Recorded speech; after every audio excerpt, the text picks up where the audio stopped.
অ্যাশেজের বিখ্যাত boxing day test শেষ হয়েছে 2 দিনেই, জানিয়ে মাথায় হাত ক্রিকেট অস্ট্রেলিয়ার। খেলা না হওয়া বাকি 3 দিনেই তাদের রাজস্বের দিক থেকে ক্ষতি হয়েছে 25 মিলিয়ন অস্ট্রেলিয়ান ডলার, বাংলা টাকা যা দাঁড়ায় প্রায় 205 কোটি। মেলবোর্নে এই টেস্টের প্রথম দিনে উপস্থিত হয়েছিলেন 94,199 জন, যা অ্যাশেজের ইতিহাসে একদিনে সর্বোচ্চ এবং টেস্টের ইতিহাসে একদিনে দ্বিতীয় সর্বোচ্চ উপস্থিতির রেকর্ড। দ্বিতীয় দিনে উপস্থিত ছিলেন 92,045 জন দর্শক। তৃতীয় দিনে অগ্রিম টিকিট বিক্রি হয়েছিল 90,000-এর বেশি, যার অর্থ ফেরত দিতে হয়েছে ক্রিকেট অস্ট্রেলিয়াকে।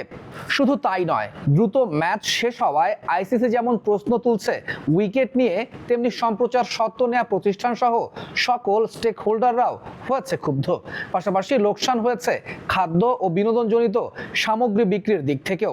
আর এসব নিয়ে ক্রিকেট অস্ট্রেলিয়ার কাঠগড়ায় মেলবোর্ন ক্রিকেট গ্রাউন্ডের কিউরেটর ম্যাথিউ পেজ।